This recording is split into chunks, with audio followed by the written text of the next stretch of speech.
Lo siento, no hablo español. ¿Una pregunta?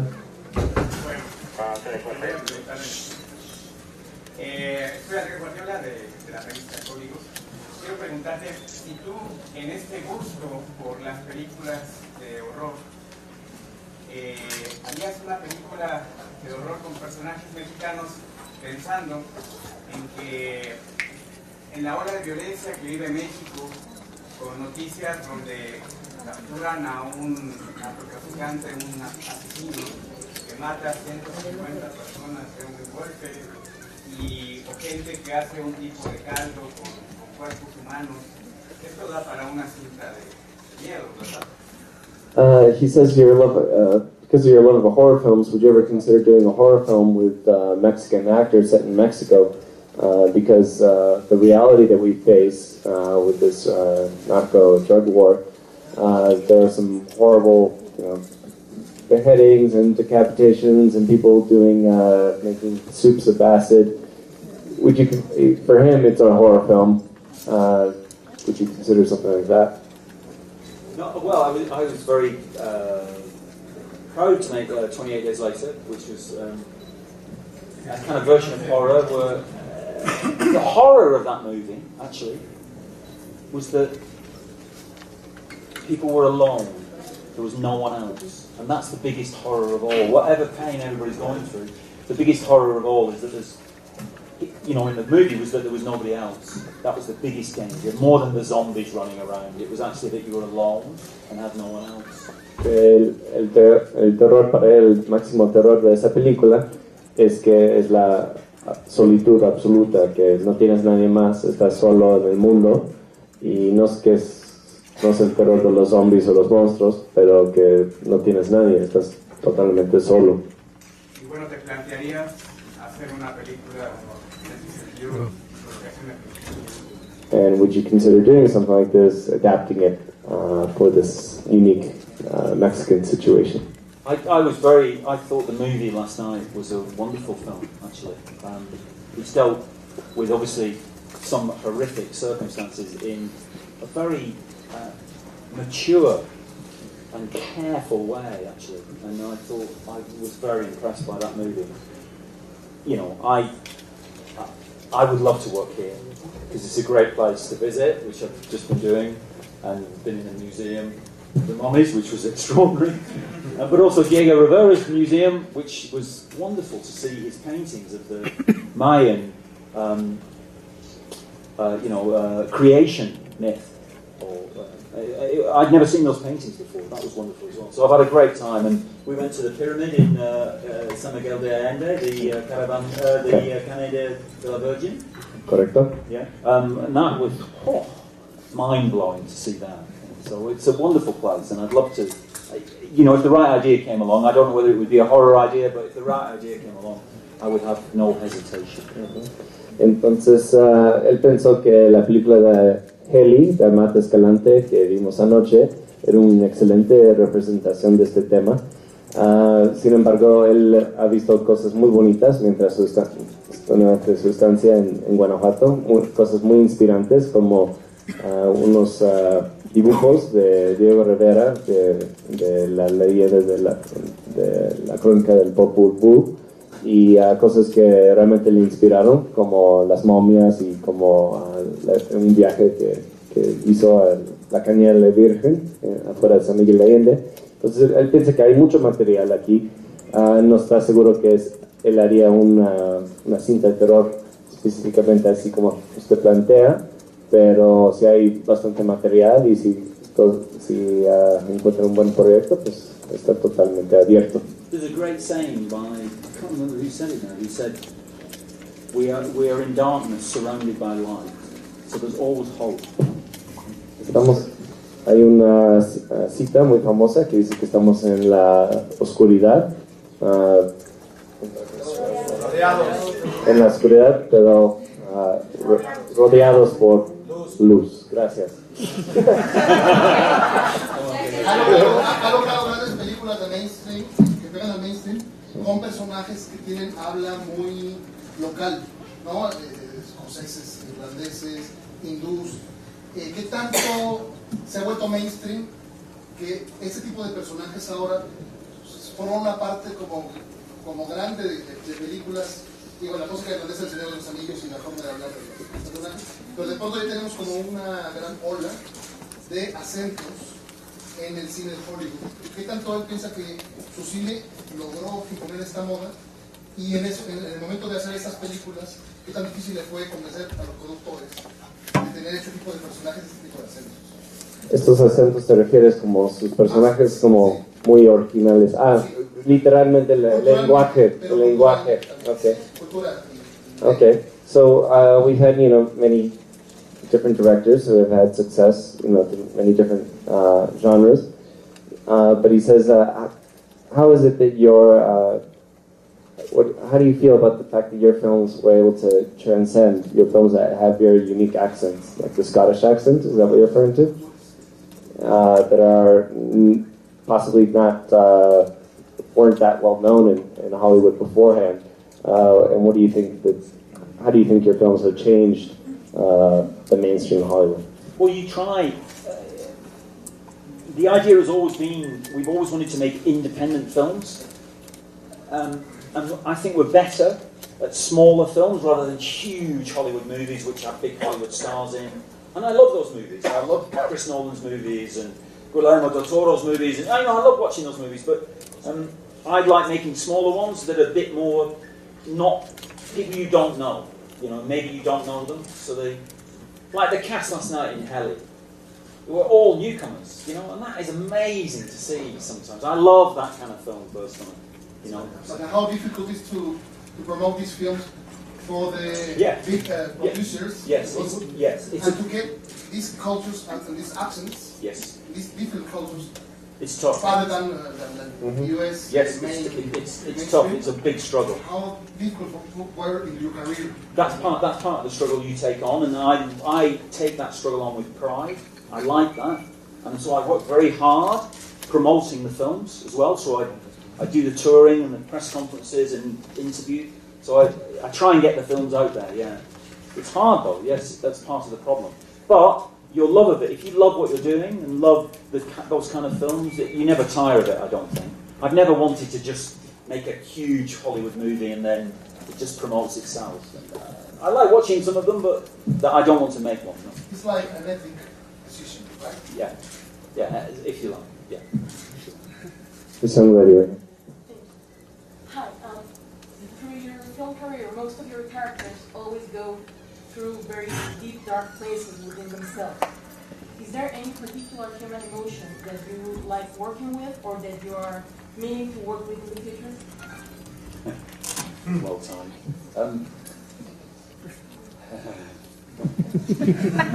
I think the most interesting one, and the most difficult one actually, is love. Actually, it's really hard.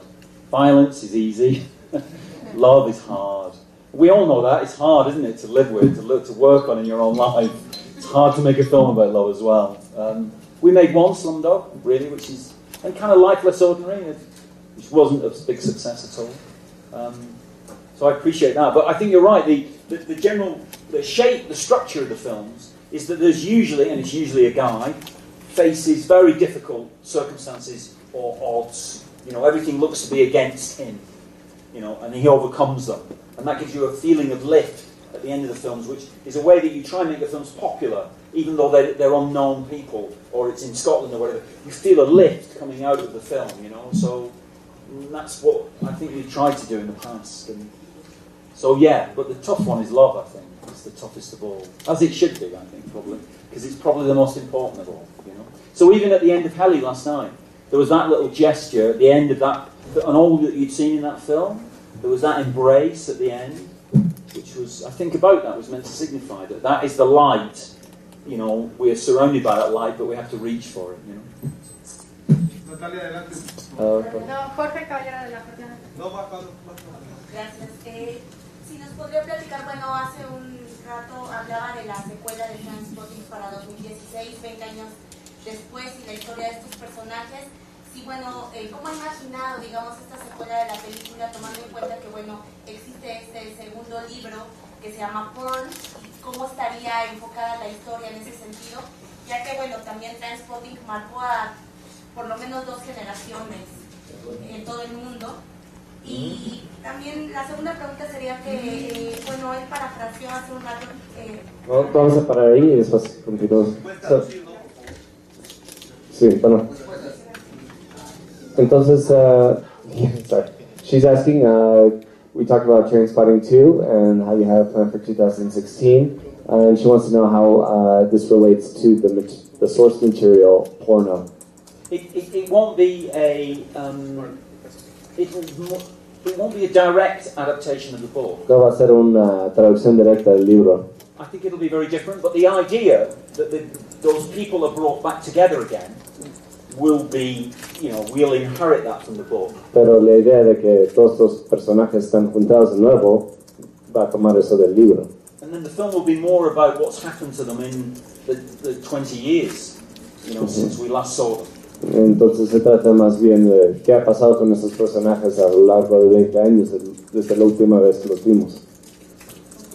Y la segunda pregunta sería, bueno, él hace un rato habló que parafraseó a alguien y dijo que debes declarar en 5 minutos de tu película cómo es la energía que va a plasmar la película. Y bueno, si él en estos 5 primeros minutos de la película de Escalante logró captar esa energía, porque esa escena donde los llevan en las camionetas es muy particular para nosotros los mexicanos, que lo vemos a diario retratado, ¿no?, en la televisión y en los medios de comunicación. So you talked about in your conference how you try to hook them in the first 5 minutes of the film. Yes. And you often use this by taking a scene from a later middle part of this film. Yeah. And Amat also used this technique last night in his film. And she said that this is a scene for our Mexicans, that is unfortunately all too common, that we hear about people being picked up in trailers and whatnot. Y la pregunta... Sí, él logró en estos 5 minutos captar esa esencia. Did you feel that Amat succeeded in this first 5 minutes? Yeah, because he also, the way he used it was so original. Because of course I thought there were 2 bodies or 2 guys, and you didn't know that. Right. So you met it in the middle of the film, and you realised that he'd just been left on top of the bridge. It's just very subtle. With something so horrific, he manages to just put something fresh into it. And I think the film was reviewed in Europe as being very violent and very grotesque. And there are some horrific images in it, but the filmmaker's intention was not to violently repulse you. It was to show you these images in ordinary people's eyes. You know what can happen to in very, very unfortunate circumstances. So I admired the film very much, and especially the way he used that technique of using it's a good technique, and he put an original spin on it as well. Entonces él sintió que usó la técnica y lo usó de una manera muy original, porque cuando ves los 2 cuerpos, pues no es muy claro quién es quién se queda colgado y quién no.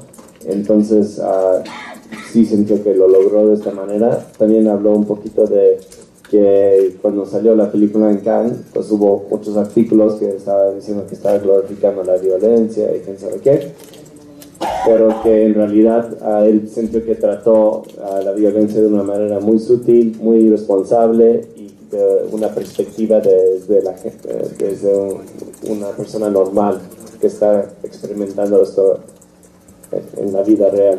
And they gave him that prize, the best director, not because of the violence. They would not give a prize like that for somebody they gave it because how he used it in such a mature way for such a young director. That's why Spielberg gave him that prize. He could see as a director how carefully he'd use these horrific images laced through a humane story, which is what he's done. That's why he got the prize. Dice que él piensa que la razón por qué Steven Spielberg, el jurado, le otorgó a Matt este premio es porque usó la violencia de esta manera tan responsable y que de una manera tan maduro para un cineasta tan joven, y que realmente lo hace de una manera muy sutil durante toda la película, y lo logra de una manera muy, muy fino. La jornada. ¿Cuál es una de las pesadillas de Danny Boyle, ¿no? Si estamos rodeados de luz, el pelo tormenta. ¿Cuál es su lado oscuro?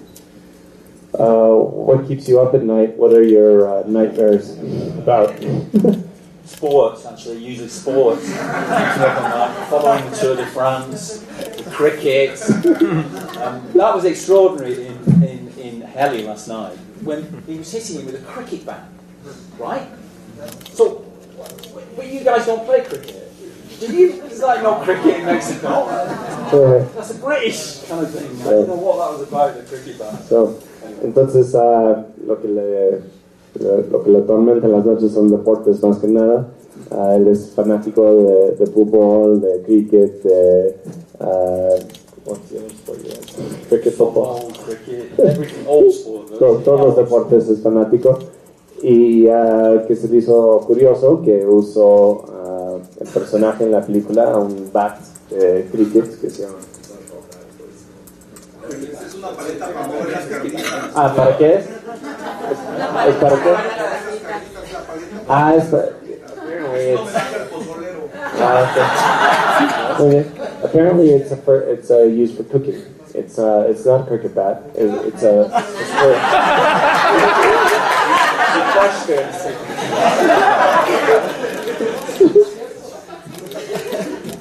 What's your t-shirt? What's your t-shirt? Pumas. I saw a guy with it on with a smaller version. It's beautiful. It's a soccer team. Yeah. Nice t-shirt.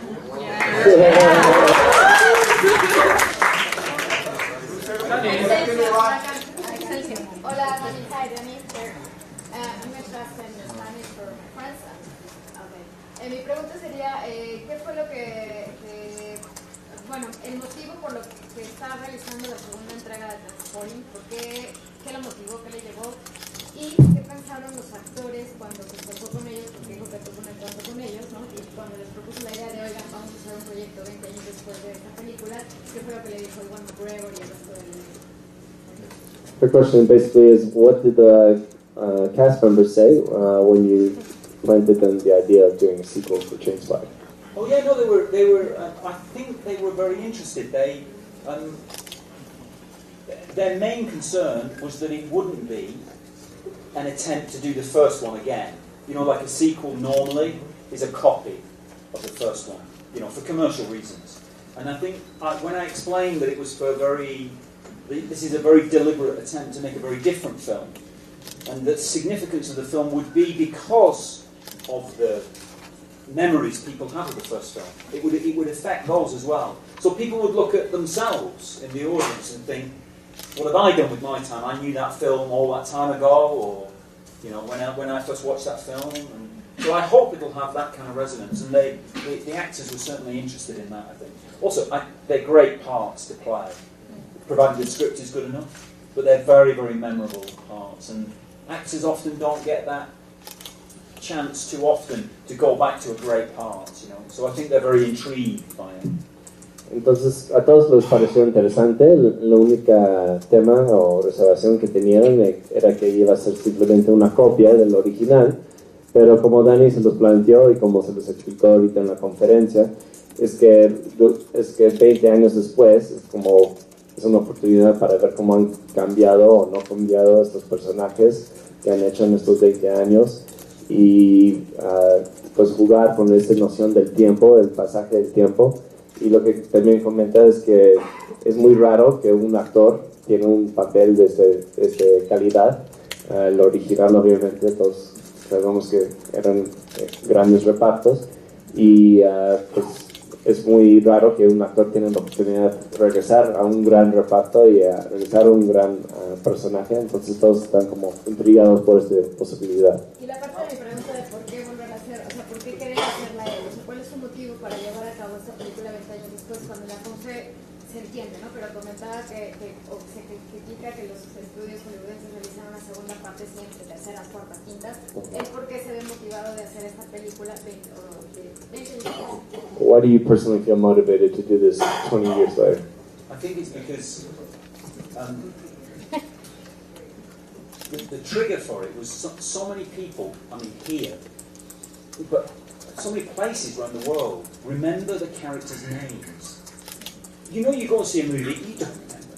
You know, what was Brad Pitt's name in World War Z? You've no idea. It was just Brad Pitt, wasn't it? You just remember it, the Brad Pitt guy, he did this. But people remember Begbie, and they remember Sick Boy and Spud and Renton. It's weird. Yeah. That very rarely happens in films. And so you think, wow, that they obviously have a hold on people's imaginations. They're locked on. And so you think, right, let's readdress that. But they're now, in the first film, they're 20, 25. And you know what it's like. When you're that age, you can take drugs. You usually get away with it. You sleep with people. All sorts of things can happen, but you get away with it. Usually, most people. It's kind of okay. Life, you get through it, and it's exciting. But when you're in your 40s, not the same anymore.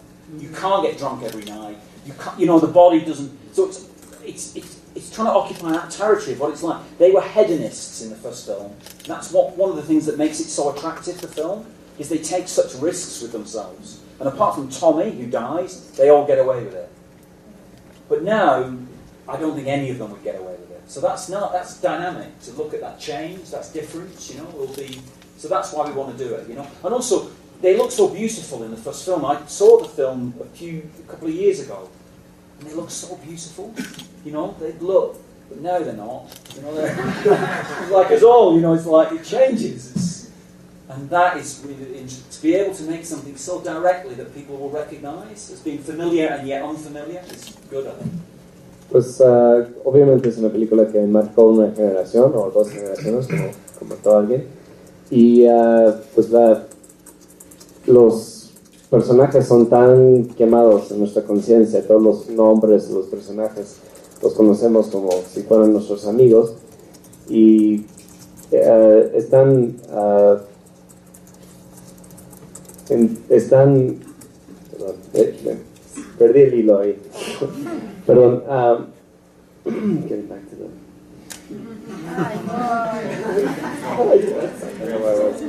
Entonces, yo me ayuda aquí, Silvestre.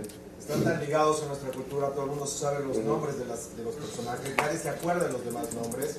Entonces es como regresar, obviamente, 20 años después. Lo que más me interesaba es de que hace 2 años vio la película, la primera. Obviamente se ven todos muy hermosos, se ven guapísimos, están todos muy bien y ahora ya no se ven igual. Hace 20 años podías estar en las drogas y salirte con la tuya. Podías fumar, el cuerpo era otro. Ahora 20 años después el cuerpo es diferente, ya no te puedes salir con la tuya. Lo que más le interesa a él es ver cómo han cambiado todos. 20 años después, menos Tommy, que ya murió, incluyéndolo a él como director.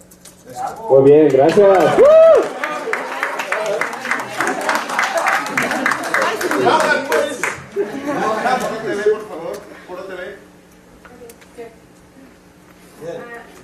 You were talking about your passions in the conference about music and painting.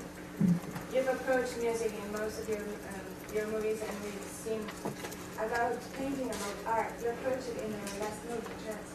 What's your approach to that? What's your to art? And you've been talking about Diego Rivera, so I would like to know what you do about that.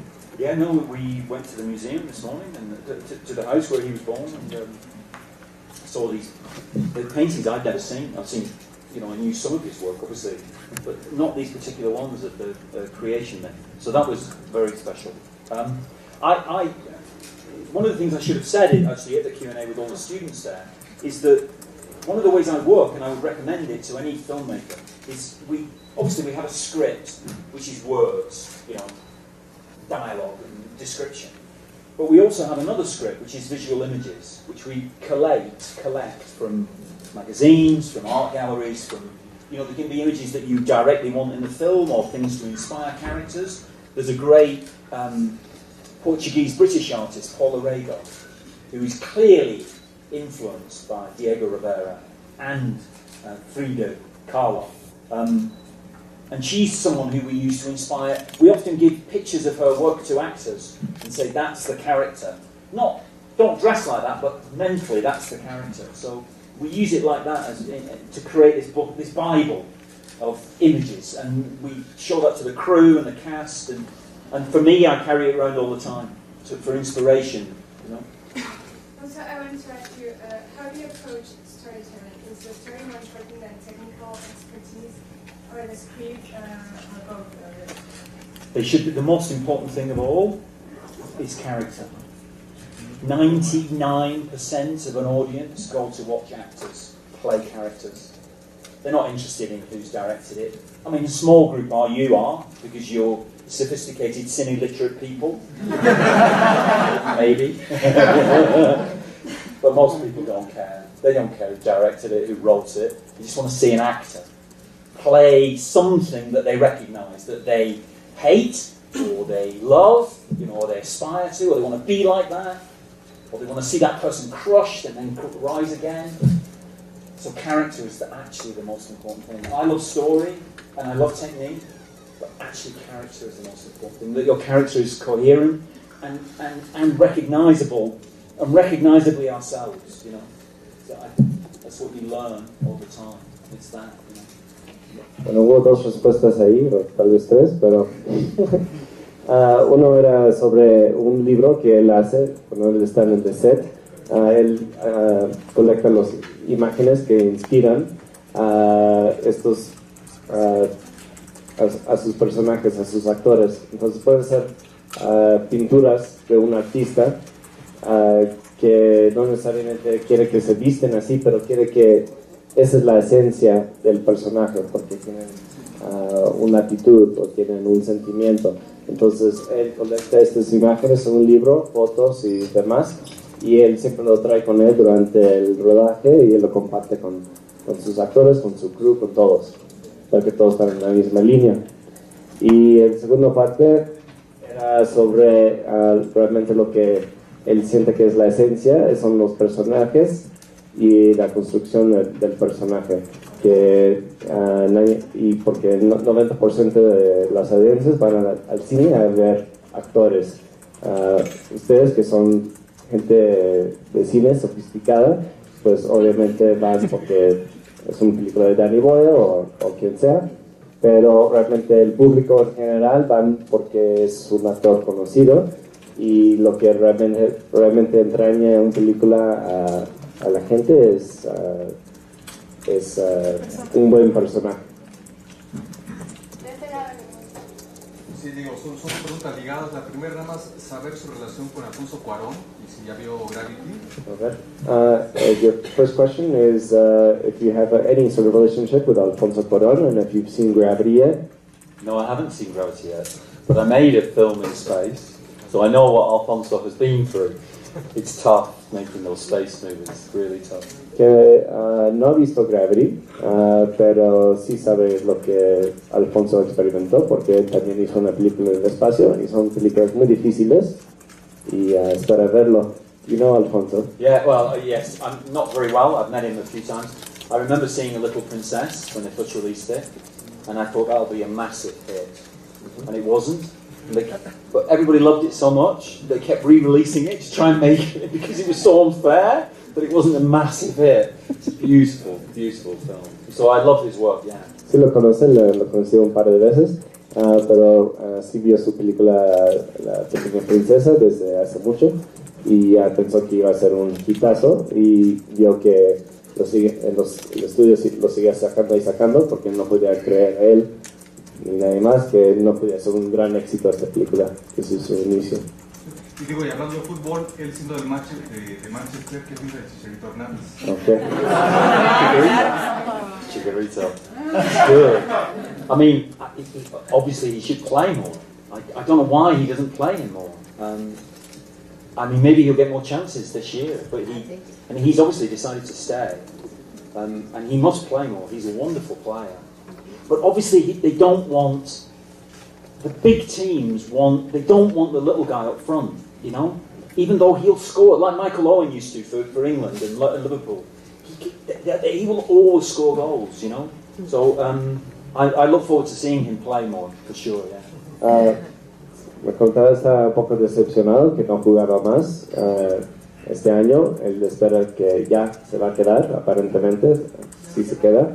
Al menos un año más, entonces espero que sí va a poder jugar más. La bronca es que muchos de estos grandes clubes de fútbol no les gusta tener este delantero tan pequeño, Entonces, eso es un problema, pero cuando él está ahí, pues él produce goles y es un talento, obviamente. Hi, I have two questions. The first one is, since you say that you are not a screenwriter, okay? So, what is your relationship with a screenwriter on the set? Because some other directors doesn't want the screenwriter because they have the vision. Yeah. That's my first question. Yeah. If you want to answer. Yeah. It's very interesting. We stay very close with our screenwriters. Okay. In fact, we try and get them to act parts in the film. So there's a reason for them to be on the set, because there often isn't. And they come to the set because I want them to come, and they're bored. Because, it's just technical and, there's nothing for them to do. So I try and get them to act. So John Hodge was in Trainspotting, he was in Shallow Grey, Frank Cottrell Boyce was in Millions. I always try and, Irving Welsh was in Trainspotting. I try and get them on, involved in the film if I can. So I like to have them around. It's interesting, we were talking about character. I wrote the first couple of drafts of 127 Hours because Simon Beaufoy, who'd written Slumdog Millionaire, couldn't see how to adapt the book. I had an idea of how to do it, and so I wrote it. And then I gave it to him, and he said, oh yeah, I can see what to do now. And he added character, which I couldn't provide. I mean, I can write, the guy's name and events that happened to him, but character, the moment where you recognise yourself in that person, the familiarity moment where you go, I believe that's a human being that I recognise. Writers do it. And then actors fulfill it, act it out. But and that's why I don't think of myself as a screenwriter. I can do structure, and I can do action sequences and dynamic stuff, and I love talking to writers, but I can't write character. It's sorry. No, do. Translate your own answer. That worked. Pues la pregunta era sobre los escritores y él dice que intentan incorporar a sus escritores en el set, intenta hasta ponerlos como personajes en sus películas, con pequeños personajes, con pequeños repartos. Y él también, él dice que él mismo no se considera él un escritor, un guionista, pero él hace toda la estructura, él puede armar una secuencia de acción. Y él armó los primeros 3 borradores de 127 horas, pero lo que a él le faltó es este elemento del personaje, y eso se lo pasó al guionista, y él fue el que metió toda esta dinámica, todo lo que es atrás de los personajes, ¿no?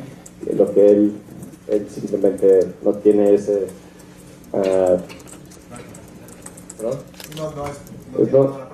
Sí, entonces él te puede dar la estructura, te puede dar la acción, te puede dar la trama, pero el personaje, él busca un guionista que aporta eso. The second one is about editing. Yeah. They say that editing is the most painful part of the filmmaking. Anything left over, or you can manage, you can save a film in the editing room. What is your relationship with the editing process? Films are made in the editing room. Really? Oh yeah. Yeah. Every single film for you? I'm afraid. Las películas están hechas en la cabina de edición. That's all I can tell you. I love filming, Yeah. and I love working with the screenwriter beforehand, and I love rehearsing, and I love the shooting. But whatever anybody tells you, films are made in the editing room. The decision to put that scene or that shot of that person next to that person at that moment, it's everything. And they don't become famous like cinematographers. Yes. Because I was thinking, there's lots of Mexican cinematographers, aren't there? Yes. What's his name? Oh, God. Lubezki. Lubezki. Rodrigo Prieto. Preta. There's so many cinematographers.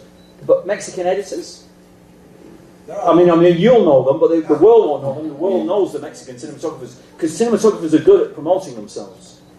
But and they believe they are behind the director. They believe they're number one. Yeah. Actually, the truth is the editor. For me, wow. It's the truth of it. It's controversial, but it's true. Entonces,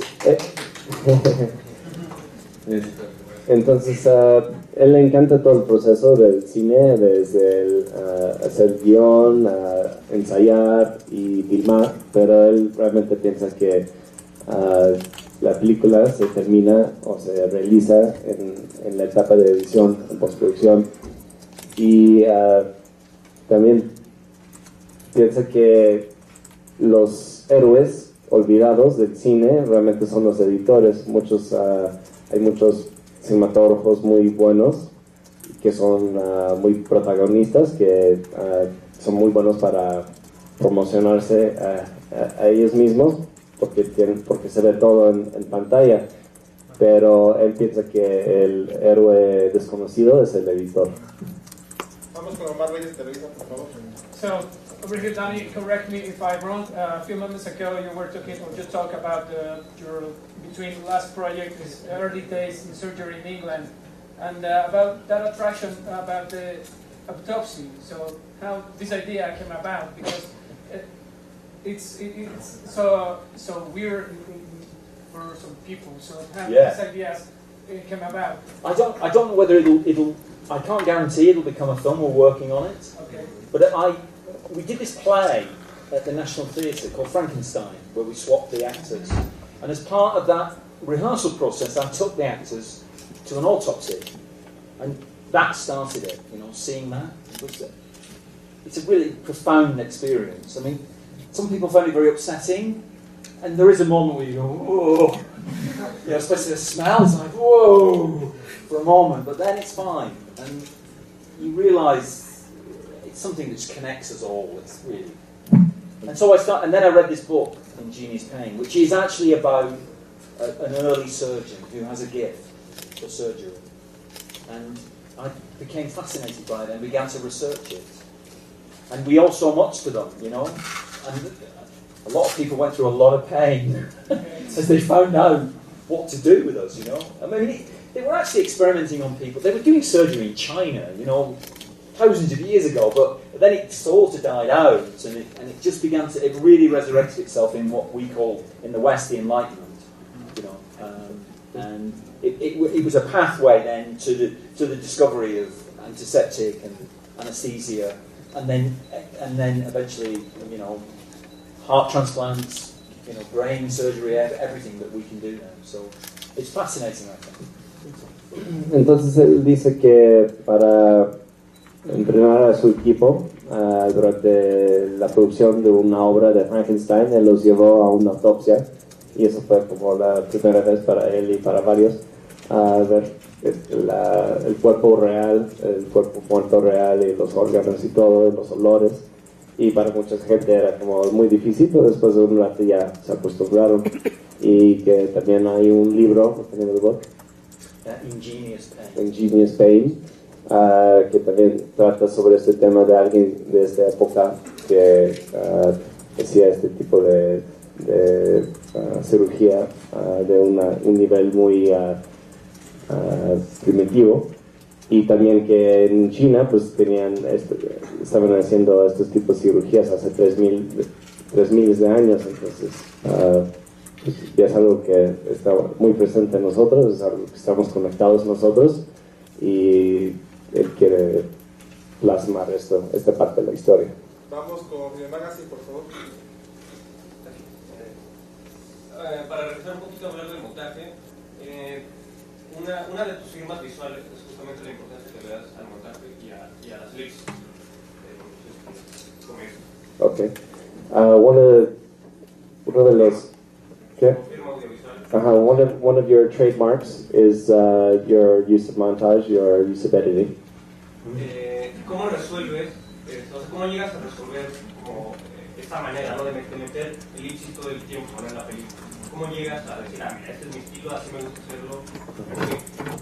And how do you manage to, basically put your signature on each of these films? This is my style. This is my ellipses. ¿Por qué usar elipsis, no? En tu trabajo? ¿Por qué darle tanta importancia a la elipsis? Why do you give so much importance to ellipses? You try to work unselfconsciously.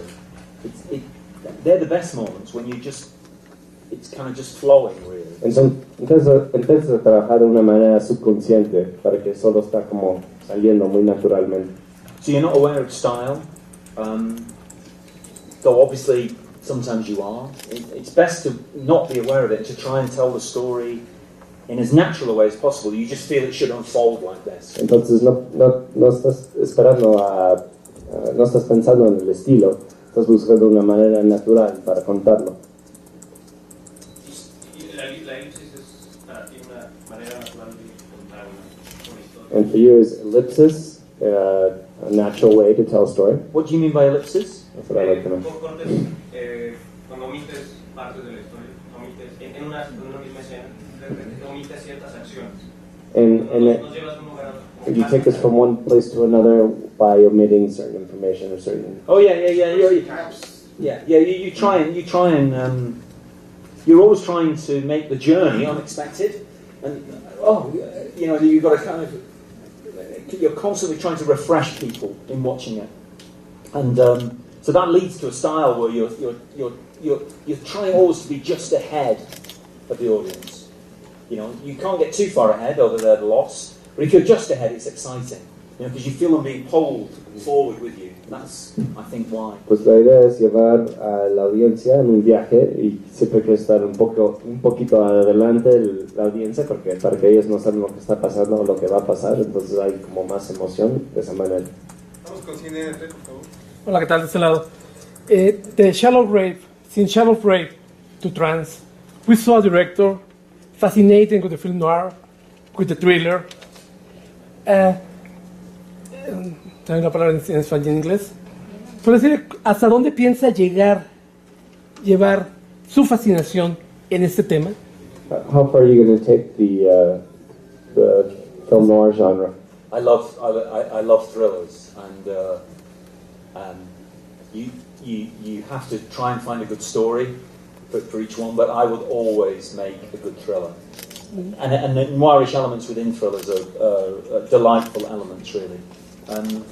Que le encantan los thrillers y si tiene una buena historia siempre va a buscar hacer un thriller y los elementos negros están muy encontrados los thrillers.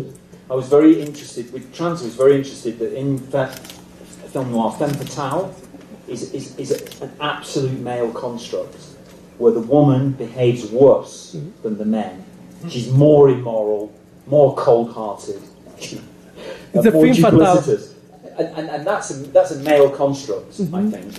And so what we tried to do with Trance was we tried to make a femme fatale film where she was, the reasons for her behaving like that were truthful and honest. They weren't to do with gaining money, Entonces, con la película de Trance, él intentó tener un personaje con un femme fatale, que este concepto es una construcción masculino de una idea de la imagen femenina, y lo que él intentó lograr con Trance es tener un film noir con un personaje femenina que tenía más motivación que solo dinero. Como de cine latino, nos damos cuenta que tiene mucho conocimiento de algunos de nuestros realizadores y fotógrafos mexicanos en el extranjero que ya tienen cierto reconocimiento, pero ¿qué opinión le da a toda la industria latinoamericana? Si tiene alguna opinión al respecto. De toda la industria mexicana. Ajá, pero sabemos que conoce ya algunos realizadores mexicanos, pero si tiene algún conocimiento de la industria latinoamericana en general. So we know that you obviously know a lot of our Mexican directors and some of our actors, but do you have a concept or an idea or an opinion of the rest of Latin America in terms of filmmakers? Wow. Well, it produces. I only know the very mainstream ones that you would expect me to know. Certainly from Mexico, like Alfonso Cuarón and Iñárritu, and Guillermo del Toro and Alexander Jodorowsky, more historically, but and it's the same with the other Latin American countries. I don't know I don't know in much detail, other than the ones that make it to the West, I guess. That their films surface in the West. I have to tell you that I went to, about 15 years ago, when we did Shallow Grave, actually, we got invited to Cuba, to the Havana Film Festival, which you weren't meant to go to then, because it was, Cuba was exiled by America. But we went, we flew on a Russian jet to Canada, somewhere in Canada, and then flew down, and we had the most amazing time. It was fantastic. But I also, we didn't just have a good time, the parties were great. It was like, people love movies, the television's shit, so everybody's out the whole time, just having a good time, talking. It was just fantastic. But I also saw some films, astonishing films, black and white films, that, and the most, oh my God, what was it called? The most wonderful one is called Memories of Underdevelopment. Thomas Elia? Memories of Underdevelopment. Yeah. So that film, which I didn't know about, I watched it and I was just like overcome by this film. So Trainspotting, which is screening tonight, the final shot of Trainspotting is stolen completely from that film, from Thomas Elia's final shot. If you watch it, it's there as absolutely, that's where it comes from. And it's a wonderful film. This film is a wonderful, wonderful film. So you gain travel, and I'd never have found that film, I don't think, otherwise. I saw some other amazing films. I don't know the names of them. There were some black and white films about cowboys, and so they were Argentinian probably, about rustling, and which were extraordinary films. But I don't know anything more in any detail. Entonces, los directores latinoamericanos que él conoce son los que realmente llegan a hacer películas mainstream, pero tuvo la oportunidad de ir a Cuba, donde cuando estaba Shallow Grave, estaba promocionando Shallow Grave, y le invitaron a Cuba y tuvo una excelente experiencia, excelentes fiestas, mucha gente muy entusiasmada porque pues allá hace 15 años solo hubo la televisión que es de muy pobre calidad, entonces todos salen a ver las películas. Entonces tuvo muy buena interacción y vio hermosas películas latinoamericanas que él nunca había visto, incluyendo esta que se llama entonces esa película él robó el último shot y lo usó para su película como en homenaje a esta película. Adelante, gente de cine. I have two questions. First, I love the movies, but also I love the soundtrack. So I was wondering in which way you evolved in the process of choosing the music video. The second question is, as you know, Darren Aronofsky will be on our video tomorrow, so I just wondered if you know his work and if you like it and what Sure. Bueno, eran dos preguntas. Uno que le encanta sus soundtracks y quiere saber qué tan metido, qué tanto supervisa los soundtracks en sus películas. Y el segundo es que pues obviamente Darren Aronofsky va a estar aquí mañana, entonces quiere saber qué tanto conoce de su cine y si es fan de su cine. Yeah, soundtrack. So before there were, before we all had iPads and iPhones and playlists, I used to make my own playlists, before Steve Jobs. I had playlists, like they were my idea. And I used to I would have them all the time and they would change, and I would use them for films in the way that we'd create a book. For the movie, I'd have these songs running through my head, some of which you end up using, some of which you don't. And so I would pick all the songs, always, for the movies. Entonces, mucho antes de que existía iTunes o iPad o iPod él tenía playlists, él hacía sus propios playlists y él dice que fue su idea, que se lo robó Steve Jobs, básicamente. Pero... I mean, this goes way back. When I started dating girls, I used to send them tapes of music, songs. Yeah, he does as well. It's a long time ago, but Él regalaba cassettes que él hizo con playlists con sus favoritas canciones a sus novias para conquistarlas. Y lost the rest of that. Aronofsky. Oh yeah, Aronofsky. And yes, I answered that. Yes, so yes, I do. I know Darren a bit actually, and when we were promoting Slumdog, he was promoting The Wrestler, and so we promoted together often. They came from the same studio, Fox Searchlight. So, and I know his work. I'm a big admirer of his work, and I look forward to his new movie very much. He's someone who, again, makes gaffed movies. I like that, because I like to think I do as well, which is that you have an idea, it's crazy, but you do it.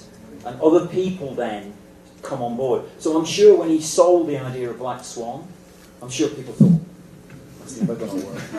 You know, but he was mad, lunatic enough to pursue it, and then eventually everybody comes around and loves it and thinks, what a great idea that was. You know, but they didn't think that originally of it. You know. For instance, Trainspotting, you could make a very different film of the book. You could make a Ken Loach type film of the book, but that was never our intention. It was always that we wanted to try and see it from inside. You know, when you've taken drugs and they work for you and you've had a good time and wanted to represent that, you know, because that, in a way, what the book, without denying some of the horrors that go on, that's sort of what the book's about. You know, that thrill, that joy of being young, it's sort of about that. So I admire work from all over the world that doesn't rely on conventional literary storytelling, which is what most British films do. So I'm more attracted to Nick Rowe, who's very much an international filmmaker, he's one of my heroes. You know, and I love watching movies from all over the world, yeah. That take risks, really, which we don't take enough in our films, I don't think. A él le gustan las películas que se arriesgan y le gusta todo tipo de película internacional, pero sobre todo películas que no necesariamente son adaptados o es algo literario que es traducido al cine. A él le gusta directores como su héroe Nick Rowe, que hacen este tipo de cine muy abstracto o artístico o no lo normal, no es una narrativa clásica. ¿Qué opina de la censura? Es decir, de los pensamientos conservadores, retrógradas o moralinos que intentan cortar ese tipo de cine arriesgado. Y además la historia del cine está llena de violencia, de terror, de drogas, de juventud, como una forma de exorcizar los demonios humanos. Right. So what do you think about all the powers that be and the censorship that tries to keep those types of films that you just described from actually happening? And el segundo mitad de su pregunta. Sí, la historia del cine está llena de violencia, de drogas. And the history of cinema is full of violence and sex and drugs, which filmmakers are obviously using to exercise them from our society. So we kind of have two opposing elements there. Yeah, I didn't understand the first one. The first one. See, so there are people that are trying to censor. Oh yes, right. Yeah. Try to censor these films from happening. Yes. And there are those that are trying to create them, obviously. They're censoring them to protect us from something, and the directors are trying to help. I certainly until recently, and it's changing now. The relationship between television and film is changing. But up until recently, film was certainly the area where we were free to explore, not just to entertain. And cinema's wonderful as a mainstream entertainer, but to explore as well, to frighten people by disturbing them, by disrupting the spectacle of life, the structure of life, by breaking it and saying, what about this and what about that? And I've always loved that about cinema, and I would always support it. It can be dangerous, of course. That's the nature of it. So. Entonces, el cinema antes era el lugar donde se podía arriesgar y donde se podía hacer como muy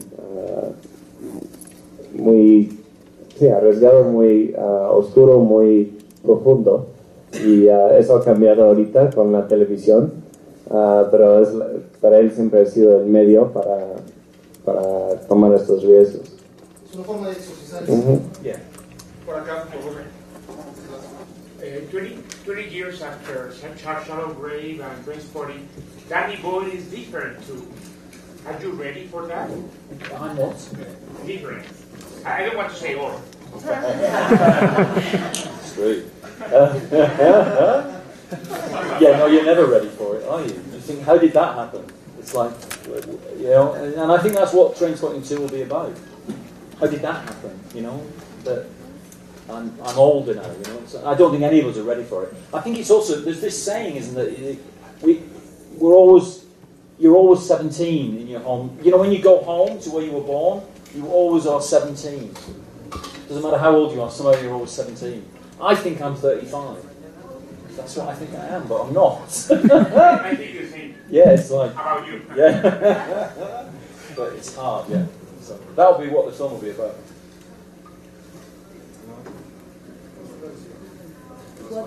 Godard ya filmó en 3D.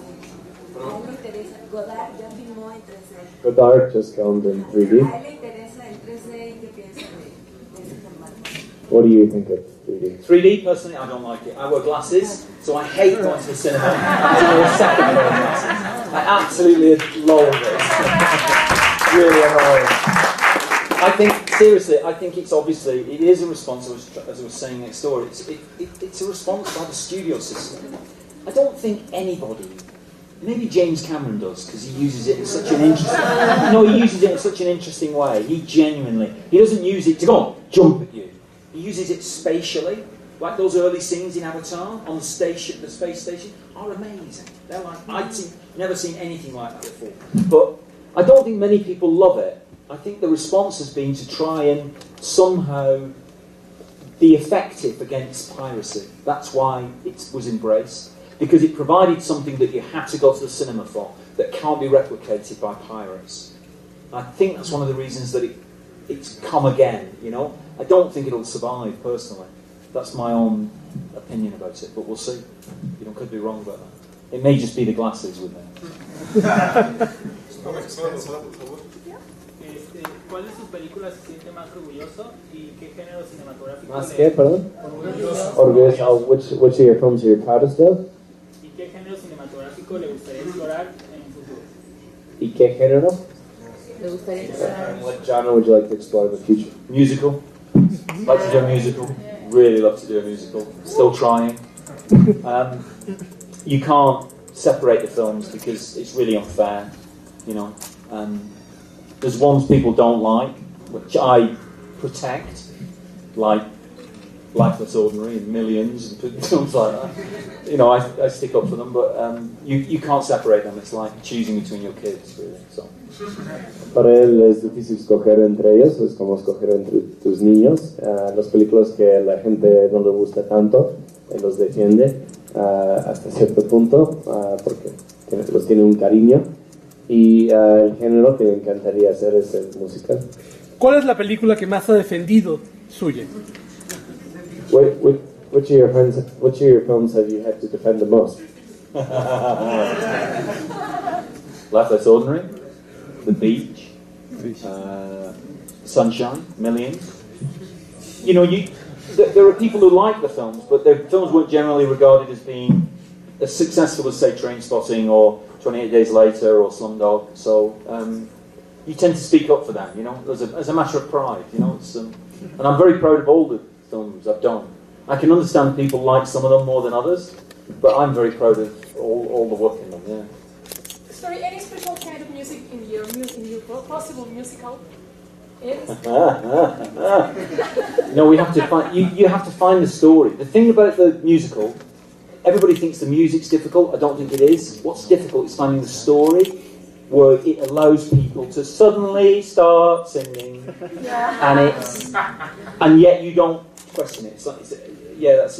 It's finding that story that allows people to sing. And once one person sings, everybody can sing. You'll find, and then you can dance, which is even better. So it doesn't matter what's the genre of the genre. Genre, maybe rock or classic. Yeah, no, it could be anything. Agradecemos la asistencia de todos los medios de comunicación. Muchas gracias por asistir a la conferencia de prensa.